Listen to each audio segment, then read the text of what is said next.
Yaqub, also known as Jacob, is a prophet in Islam who is mentioned in the Quran. He is acknowledged as a patriarch of Islam. Muslims believe that he preached the same monotheistic faith as did his forefathers, Abraham, Isaac and Ishmael. Jacob is mentioned 16 times in the Quran. In the majority of these references, Jacob is mentioned alongside fellow Hebrew prophets and patriarchs. He is an ancient and pious prophet who remained in the company of the elect. Muslims hold that Jacob was the son of Isaac and that he preached the oneness of God throughout his life. As in Christianity and Judaism, Islam holds that Jacob had 12 sons, each of which would go on to father the 12 tribes of Israel. Jacob plays a significant role in the story of his son, Joseph, and is referenced around 25 times throughout the narrative. The Quran further makes it clear that God made a covenant with Jacob and Jacob was made a faithful leader by God's command. Jacob in the Quran.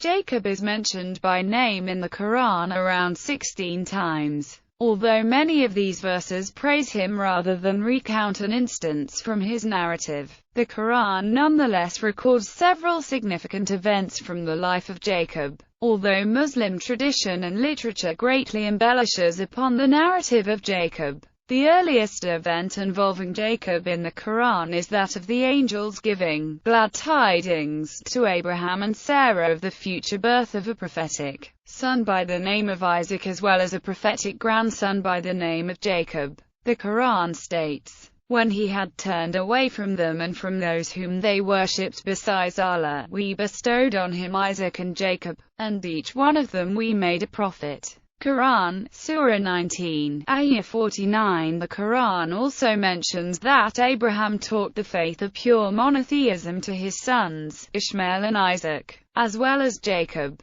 The Quran records Abraham telling Ishmael, Isaac and Jacob, "O my sons, Allah hath chosen the faith for you, then die not except in the faith of Islam." The Quran also mentions the gifts given to Jacob as well as the strength of his faith, which became stronger as he became older. The Quran mentions that Jacob was guided, given knowledge, inspired, and was given a tongue of truthfulness to be heard. The Quran later states the following regarding Jacob: "And we bestowed on him Isaac and, as an additional gift, Jacob, and we made righteous men of every enshurahi, and we made them leaders, guiding by our command, and we sent them inspiration to do good deeds, to establish regular prayers, and to practice regular charity, and they constantly served us." Quran, Surah 21, Ayat 72-73. "And commemorate our servants Abraham, Isaac, and Jacob, possessors of power and vision. Verily we did choose them for a special, proclaiming the message of the hereafter. They were, in our sight, truly, of the company of the elect and the good."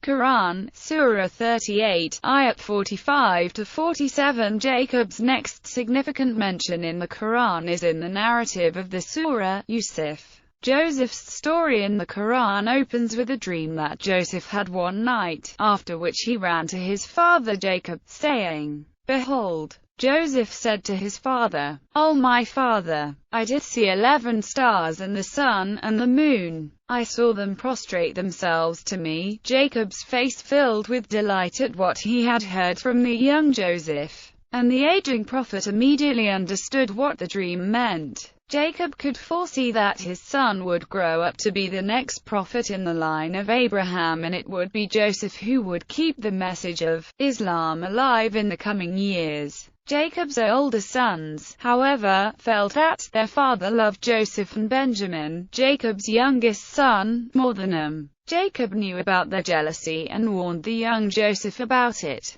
Joseph's 10 older brothers then decided to kill him. As the Quran narrates their discussion, they said, "Truly Joseph and his brother are loved more by our father than we. But we are a goodly body. Really our father is obviously wandering. Slay ye Joseph or cast him out to some land, that so the favor of your father may be given to you alone." for you to be righteous after that. Quran, Surah 12 ayat 8-9. One of the brothers, however, felt that instead of slaying Joseph they should instead drop him into a well, so that a caravan may come and pick him up. Thus, they asked their father whether they could take the young Joseph out to play with them, on the condition that they would keep watch over him. Although Jacob feared that the wolf would devour his son, the rebellious older sons forcefully took Joseph away and threw him into the well. When the sons came back to Jacob that night, they pretended to weep, and they further told him that the wolf had devoured Joseph.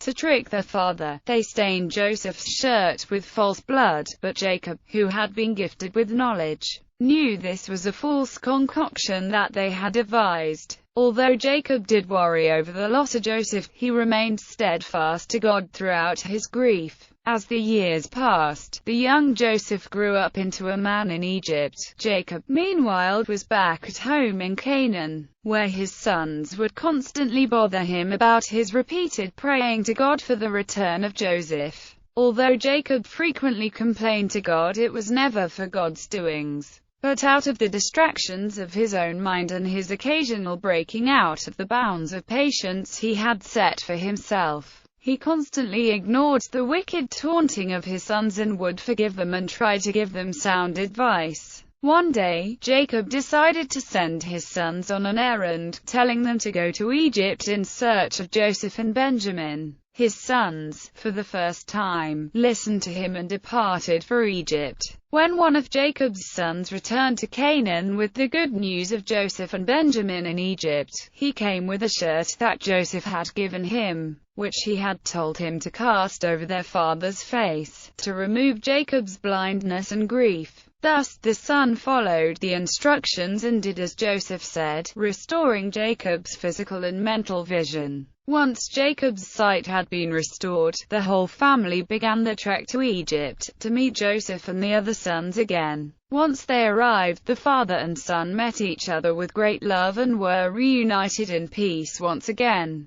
The now powerful Joseph provided a home for his parents with himself and, as the Quran says, raised them high on the throne of dignity. It was now that the whole family, together, could turn to God through the prophetic offices of both Jacob and Joseph. Jacob's last advice to his people: the whole of the children of Israel were called to bow down to faith in Islam before Jacob died. Jacob wanted to make sure that his children die only in Islam, therefore, took one last promise from them. When he asked them who they would worship after his death, they replied that they would continue in Islam and bow down to and worship God, although the deathbed scene is embellished upon in Jewish tradition, and mentioned in the book of Genesis. The Quran mentions it to emphasize upon the notion that Abraham, Isaac, Ishmael and Jacob were all Muslims, as they bowed down in full faith to God and God alone. The Quran narrates, and this was the legacy that Abraham left to his sons, and so did Jacob. O my sons, Allah hath chosen the faith for you, then die not except in the faith of Islam. Were ye witnesses when death appeared before Jacob? Behold, he said to his sons, what will ye worship after me? They said, we shall worship thy God and the God of thy fathers, of Abraham, Ishmael and Isaac, the one Allah. To him we bow. Quran, Surah 2, Ayah 132-133. The legacy of Jacob. Jacob is very special in Islam for carrying on the legacy left off by his forefathers. Muslims believe God bestowed his utmost grace upon Jacob and chose him to be among the most exalted men. The Quran frequently mentions Jacob as a man of might and vision and stresses he was of the company of the good and elect. As the Quran says, that was the reasoning about us, which we gave to Abraham against his people. We raise whom we will, degree after degree, for thy Lord is full of wisdom and knowledge. We gave him Isaac and Jacob, all guided, and before him, we guided Noah, and among his progeny, David, Solomon, Job, Joseph, Moses, and Aaron. Thus do we reward those who do good. Quran, Surah 6 Al-An'am, Ayah 83-84. Instances in the Bible involving Jacob wrestling with an angel are not mentioned in the Quran, and so are rejected by Muslims. Furthermore, Muslims don't believe Jacob tricked Isaac, by impersonating his twin, Esau, into blessing him, as they consider him a righteous prophet of God, and that Isaac must have known that Jacob was special from all his children. Finally, there is no mention of the vision of Jacob's ladder, and this is rejected by most Muslims. Muslims, who do believe Jacob was a great patriarch, stress the belief that Jacob's main importance lay in his great submission to God and his firm faith in the right religion. As a patriarch, Jacob, alongside Abraham, may be the most fruitful according to tradition. From his 12 sons were to come many other great prophets, including Jonah, David, Solomon and Jesus. Tomb of Jacob. Jacob is believed by Muslims to be buried in the Cave of the Patriarchs. The compound, located in the ancient city of Hebron, is the second holiest site for Jews, and is also venerated by Christians and Muslims, both of whom have traditions that maintain that the site is the burial place of 3 biblical couples: Abraham and Sarah, Isaac and Rebekah, and Jacob and Leah. Although Jews alternatively all also believe this to be the burial place for Adam and Eve, this is a view not usually adopted by Muslims.